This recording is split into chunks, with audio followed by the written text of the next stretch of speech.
Did you feel that your hand was forced, and what is your relationship with Speaker Pelosi now? Our relationship is fine. Look, I never fully believed the assertions that somehow there was this overwhelming reluctance of my running again. My polling was about, we're always within range of beating this guy. I was confident I would beat Trump. Listen, He's a loser. I mean, Kat, it's continually disingenuous, this whole thing, because everyone knows what happened. Everybody knows Nancy Pelosi went to him and basically said, we do this the easy way or the hard way. And he only stepped aside because they were going to go public and take him down. And his response when he's asked about Pelosi, I thought pretty much confirmed that, from what I've read. Whoopi Goldberg, Joy Behar, Sunny Hostin, and The View brought on Joe Biden onto their show. Yes, their dream actually came true. Their God, Joe Biden, their God Emperor Joe Biden, actually went on their show. Their true dream, their one and only dream actually came true, and it was just an absolute Biden slurp fest. There were so many weird, just strange moments on the show where they were basically saying that they would rather Joe Biden over Kamala Harris, and there's just so many weird moments that happened on it. We're going to show you all those moments here in this episode, but more importantly, Piers Morgan on his show, Piers Morgan Uncensored, absolutely demolishes The View, Whoopi Goldberg, Joy Behar, and all the other idiots on the panel of The View for their interview with Joe Biden. Let's get into this clip here from Piers Morgan Uncensored. Let's start with Biden on The View today. We've got a clip, and one of the many interesting parts of this was when he was asked directly, basically, whether Nancy Pelosi had stabbed him in the back to make him quit. This was the response. Did you feel that your hand was forced, and what is your relationship with Speaker Pelosi now? Our relationship is fine. Look, I never fully believed the assertions that somehow there was this overwhelming reluctance of my running again. My polling was about, we're always within range of beating this guy. I was confident I would beat Trump. Listen, He's a loser. I mean, Kat, it's continually disingenuous, this whole thing, because everyone knows what happened. Everybody knows Nancy Pelosi went to him and basically said, we do this the easy way or the hard way. And he only stepped aside because they were going to go public and take him down.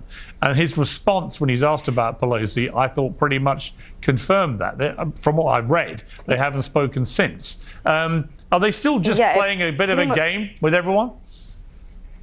I don't know. It's very obvious a lie, right? Like, you could even hear what Joe Biden just said in that clip, the fact that the question, I'm sure maybe he didn't expect that question to be asked, but the question really stumped him. It really staggered him a little bit. He stuttered, he laughed, like you could tell he was uncomfortable. But then he also told a complete lie during it, and he was like, I never felt a overwhelming reluctance to me running again. Like, bro, are you serious? Everybody on the left, every Democrat was yelling at Joe Biden to not run again because they knew he was going to lose to Donald Trump. And he also said, I had full confidence that we were going to beat the guy, Donald Trump, he's a loser. Like, dude, he's obviously just telling lie after lie. Of course he was forced out by Nancy Pelosi. He wouldn't have reacted like that, like he did right there on The View, if he wasn't forced out by Nancy Pelosi. I think it seemed to almost indicate that he's afraid of her a little bit. Yes. I thought it was almost kind of adorable in a way. If someone had pushed me out of a presidency, I probably wouldn't be as nice about it, which means that whatever way he was pushed out is something that still affects him. I've always been, I disagree with her on so many things. I think that she's corrupt for so many reasons, but you do have to respect the level of power and fear that she instills in people. Yeah. She's extremely powerful. People are terrified of her. She runs things and she does it with a sweet little smile. He still won't say anything. He's still saying, I think it also is quite sad that he's still saying that there's no evidence that, he couldn't have beat Trump, when really we all saw what happened. It's interesting. Because there's another clip which I'll play, which is where Whoopi Goldberg calls Trump a bug, and then Biden responds. Take a look at this. Then he just wouldn't go. He was like a bug. If you enjoy content like this, then make sure you leave a like and subscribe to the channel. It really does help me out a ton. Let's get back to the video. Kept being there. He was like a bug right there. So you felt. Emily, the reality of that is that it was the other way around. I mean, Biden was the bug on that debate stage who got completely flattened. by, well, mainly himself and his inept performance, but also by Trump. So it's a kind of rewriting of history, albeit using little insects to do it. I think it's safe, we can all agree bipartisanly that we knew what to expect come this interview. It was a very softball, fluff piece, non-hard-hitting interview that basically flattered Biden. He's not running for re-election. They were very low stakes. I think it was more of a feel-good piece. But Piers, that clip, what I took away from it was the insensitivity of that joke. You're saying that Trump is a bug, a fly, and you want to kill it. This is the same man who there were just 2 assassination attempts that actually shots were fired at him. So to make a joke that you want to kill it, the annoying bug flying in the room, and then Shots weren't just fired at him. Shots hit him. Shots were millimeters away from killing him. So yeah, it is a very insensitive joke. they question why we say that the Democrats spread this dangerous rhetoric about Donald Trump that leads to these assassination attempts. That's the proof of exactly what it was. Now, the worst part is Biden did that so innocently, and he wasn't keen and sharp enough to understand how badly timed that joke was. You know what, Francesca, I hadn't thought of it like that. It's just happened.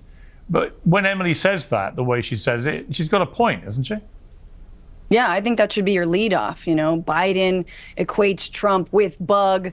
Isn't that the same as the right saying that there's going to be a bloodbath? And Mark Robinson, who somehow is still running for governor, saying that some people ought to be killed. Yeah, I love it. I was going to say, what about the flies? Like, what about bugs? Like, I feel like it's unfair to them. But I guess Emily just, you know, she only reserves those analogies when it comes to Palestinians. That's tight. Yeah, obviously this was going to be a softball interview. It was a softball interview. And people have to pretend and rewrite history. I mean, the thing about Biden, and this is really sad, is he was like, the polls were showing I was pretty good. No, they weren't. They literally weren't. And he sounded so Trumpian when he was like, well, the polls I've seen show me ahead.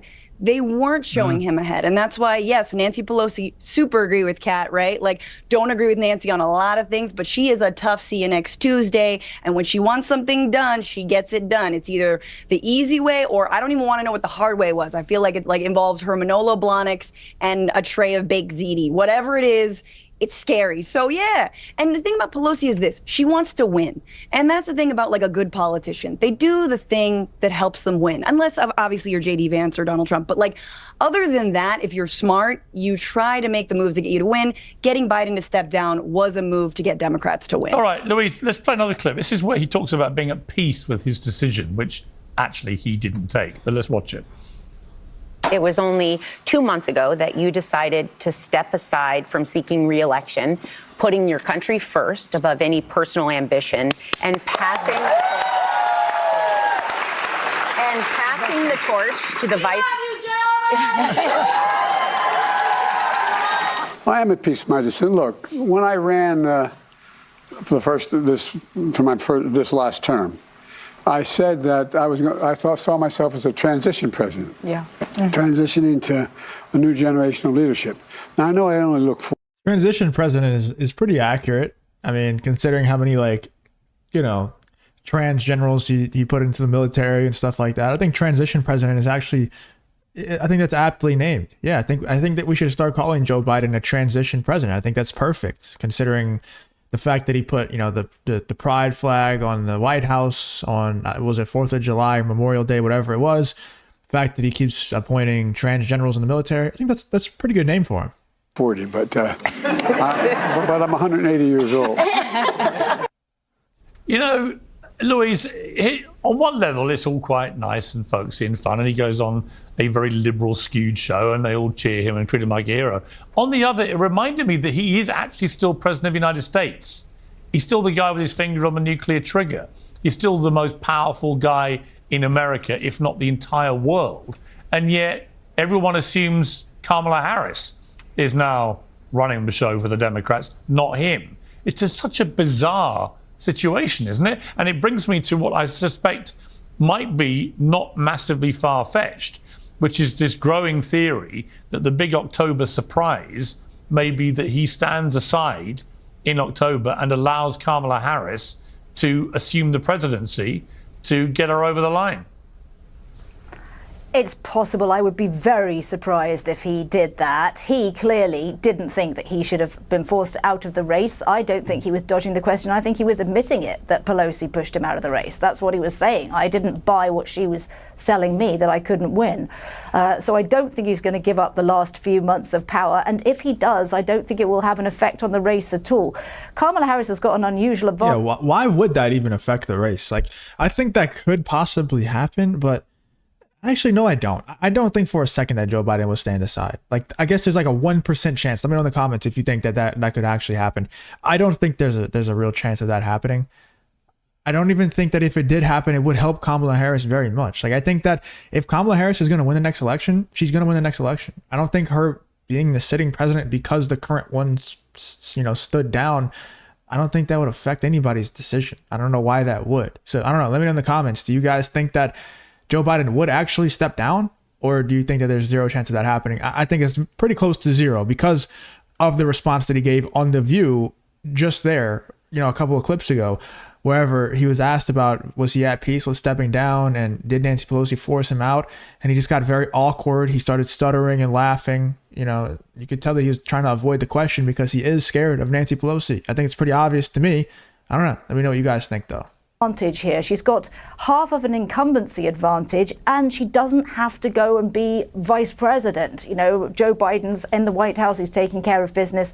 He wore a Ukrainian and American flag on his lapel today, and indeed this afternoon he's going to announce a huge package of reconstruction aid for Ukraine at the United Nations, I think, and that's why he had that on. He's still president, he's still in charge of the country, and I think what we saw today was a guy that's relaxed and actually enjoying himself, even if he was annoyed at being pushed out. Now the pressure's off, he can crack all these jokes.